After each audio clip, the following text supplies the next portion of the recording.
Kalau enggak Presiden Jancukers. Sekarang giliran Presiden Jancukers. Apa Mas Karni, Bang Karni? Ada menyimpulkan sebagai yang ada di di atas angin melihat persoalan di bawah langit ini apa kesimpulannya? Kalau saya simpulin dari Profesor Effendi Ghazali, Yunarto Wijaya, dan teman-teman yang lain juga, ini kan intinya presiden marahnya itu genuine, dibikin-bikin acting atau apa gitu loh. Saya nggak bisa jawab meskipun saya ngajar acting di banyak daerah. Kalau saya jawab juga nggak enak, karena ada bagian tertentu yang pas ketika kita nggak satu perasaan, itu kurang pas dikit gitu. Tapi ketika yang menyinggung jangan sampai ada rakyat mati, itu kayaknya serius gitu loh. Jadi cuman perbandingannya dari Pak Deddy Sitorus tadi nggak apple to apple dibandingkan sama presiden-presiden lain yang marah ke khalayak, marah ke orang lain. Ini marah ke anak buah. Pertanyaannya adalah etiskah marah ke anak buah? Kan Bang Fadlison bilang begitu menteri nggak boleh ada visi misi kecuali staf khususnya BUMN gitu loh mungkin. Enggak, sudah dikoreksi tadi. Enggak. Berarti kesalahan anak buah itu adalah kesalahan dirinya. Saya setuju itu. Saya setuju juga pengandaian presiden sebagai konduktor. Itu masih agak bisa itu Pak Dr. Ngabalin, masih bisa dipertanggungjawabkan. Walaupun kalau diandekan sebagai konduktor, bahasanya tidak, perasaannya harus sama, nggak bisa. Perasaan pemain bass sama perasaan pemain drum nggak boleh sama gitu loh. Kacau malah kalau sama. Yang betul perasaan harus kita selaraskan. Itu baru benar kalau sebagai konduktor. Nggak bisa perasaannya sama. Kecuali lagu dangdut itu perasaan insan sama itu baru boleh. Pertanyaannya Pak Karni karena udah akhir, etiskah presiden marah di depan anak buah dan dipublish? Saya ragu-ragu pertanyaan ini ukurannya sudah berbeda. Pada zaman saya masih kecil ini nggak etis. Memarahi anak buah di depan publik itu sangat tidak etis. Tapi kita fair enggak ke Pak Jokowi pakai tolak ukur gini sementara nilai-nilai sudah berubah. Nilai-nilai sudah berubah dan kita masih pakai nilai-nilai lama dalam melihat pemimpin boleh marahi anak buah. Gitu Pak Akbar Faisal.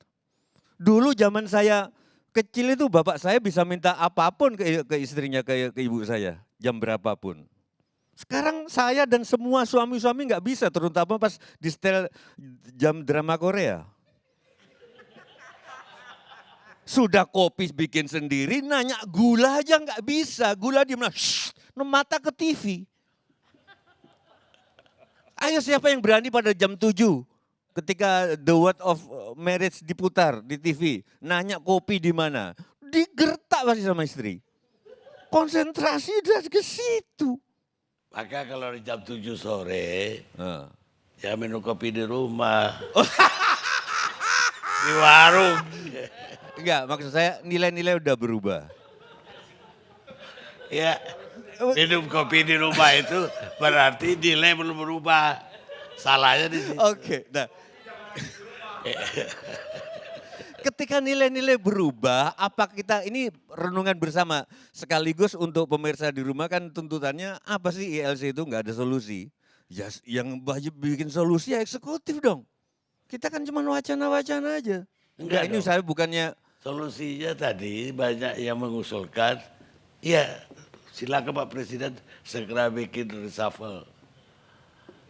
Nah itu nanti dulu solusinya wacananya sekarang presiden etis enggak, sementara nilai-nilai udah berubah semua.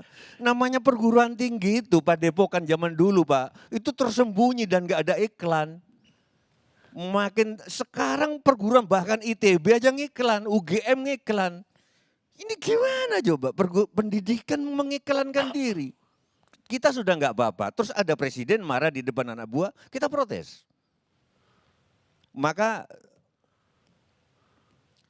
saya setuju Pak Dahlan Iskan tadi. Jabatan menteri itu kan jabatan politik ya. Saya 8 tahun jadi wartawan Kompas waktu 90-an dulu.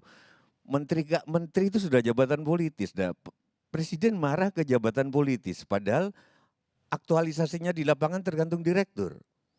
Nah itu sangat, di bawah itu nyebelin Pak birokrasi Pak. Saya pernah dalang itu harus ada keroncongnya, kenapa coba? Mesti keroncong digabung sama dalangan, kenapa? Karena itu saya dalang di kementerian Pak. Karena di anggaran tahun sebelumnya dianggarkan malam ini untuk keroncong. Asem gitu. Jadi harus ada keroncong supaya sah anggarannya. Wayangan pakai keroncong Pak. Itu aja sih. Jadi gimana pelaksanaannya di bawah? Dan pesan saya untuk Mas Arya, saya setuju dengan Mas Fahri Hamzah. Saya kerja kerasnya saya akui lah, apalagi kau kan juniorku lah. Di kerja keras oke lah. Tapi jangan merasa paling bekerja keras. Karena swasta lebih keras, saya hidupnya lebih keras daripada sampean. Enak gajinya gede, mobilnya bagus, aku ketebukan gitu loh. Sudah itu pegawai negeri itu dianggap mengabdi negara, pengabdian. Sedangkan swasta bekerja, enggak adil sama sekali. Mestinya pegawai negeri juga bekerja, menteri juga nyari duit kok. Kenapa harus mengabdi pada negara? Kami juga mengabdi pada negara mendalang itu. Mengabdi. Saya kira gitu Pak Karni. Terakhir, saya tidak bisa menilai Pak Jokowi ini acting atau enggak, walaupun saya guru acting dan pekerjaan saya acting. Serius atau enggaknya Pak Jokowi marah ini adalah dilihat dari apakah kinerja kementerian makin baik dalam beberapa. Kalau enggak makin baik, apakah ada reshuffle? Kalau itu ada, berarti kemarahan tanggal 18 Juni itu kemarahan yang serius. Terima kasih. Baik, pemirsa, kita sudah sampai di akhir acara dan kesimpulannya bukan soal itu acting atau itu drama, tapi soalnya dari semua peserta itu arahnya reshuffle, mendukung Pak Jokowi mengungkapkan ide untuk reshuffle. Dan ke depan minta diperbaiki sistem negara yang presidensial seperti dari si Akbar Faisal, agar presiden tidak lagi memecah kekuasaannya jadi seolah-olah kabinet parlementer.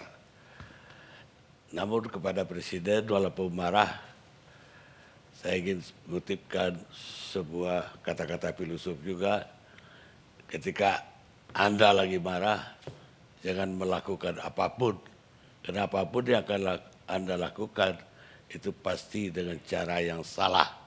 Baltasar Gracia, filosof Spanyol. Kami diskusikan, Anda simpulkan. Kita ketemu akhir siang akan datang.